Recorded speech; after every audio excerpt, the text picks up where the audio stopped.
배는 항구에 있을 때 가장 안전하지만 그것이 존재의 이유는 아니다. 우리는 종종 이렇게 말합니다. 지금은 아직 때가 아니라고. 조금만 더 준비가 필요하다고. 안전한 선택이 맞는 길이라고. 틀린 말은 아닙니다. 항구에 있는 배는 흔들리지 않습니다. 폭풍도 없고 파도도 없습니다. 침몰할 위험도 거의 없죠. 가장 안전합니다. 하지만 한 번쯤 이 질문을 던져볼 필요가 있습니다. 배는 왜 만들어졌을까요? 항구에 묶어두기 위해서일까요? 아니면 바다를 건너기 위해서일까요? 배는 짐을 싣고 어딘가로 가기 위해 만들어집니다. 목적지가 있기 때문에 존재합니다. 그런데 사람은 어느 순간부터 안전을 삶의 목적처럼 여기기 시작합니다. 움직이지 않는 이유를 현명함이라 부르고 도전하지 않는 선택을 성숙함이라 포장합니다. 영어로 이 문장은 이렇게 말합니다. A ship is safe in harbor, but that's not what ships are for. 일본어로는 이렇게 표현됩니다. 船はここにいれば安全だが、それが存在の理由ではない。 이 말을 남긴 사람은 존 A. 세드입니다. 그는 성공을 안전으로 정의하지 않았습니다. 존재의 이유로 삶을 판단했습니다. 여기서 중요한 질문이 생깁니다. 우리는 정말 준비 중일까요? 아니면 멈춰 있는 걸까요?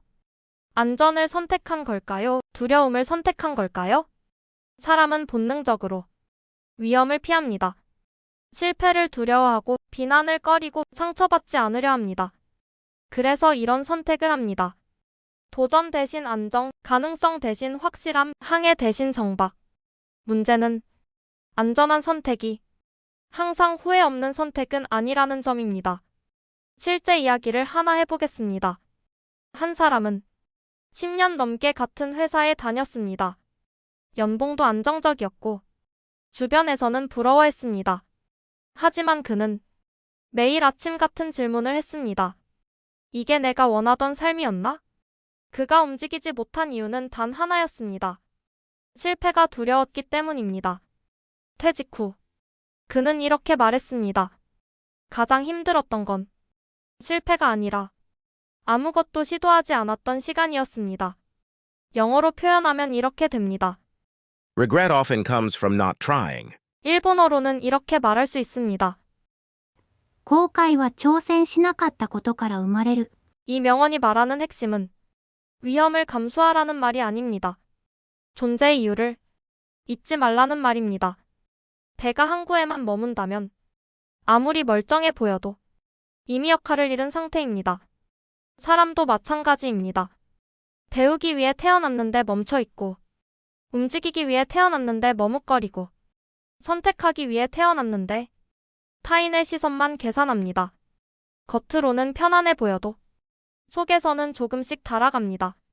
영어로 이런 문장이 있습니다. Comfort can quietly erase purpose. 일본어로는 이렇게 이어집니다. 快適さは静かに目的を奪う。 존 A. 세드는 무모해지라고 말하지 않았습니다. 폭풍 속으로 뛰어들라고도 하지 않았습니다. 그가 말한 건 이것입니다. 안전보다 존재의 이유를 먼저 보라. 조금 흔들려도 괜찮습니다. 잠시 길을 잃어도 괜찮습니다.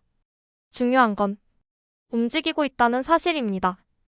영어로는 이렇게 정리할 수 있습니다. Movement gives meaning. 일본어로는 이렇게 말합니다. 動きが意味を与える。 마지막으로 이 질문 하나만 남기겠습니다. 지금 여러분의 삶은 정박 중입니까? 항해 중입니까? 안전해서 멈춘 것입니까? 두려워서 멈춘 것입니까? 배는 바다에 나갈 때 비로소 배가 됩니다. 사람도 자신의 바다를 향해 나아갈 때 비로소 자기 삶을 살기 시작합니다. 안전한 곳에 있다는 이유만으로 거기에 머물 이유는 없습니다.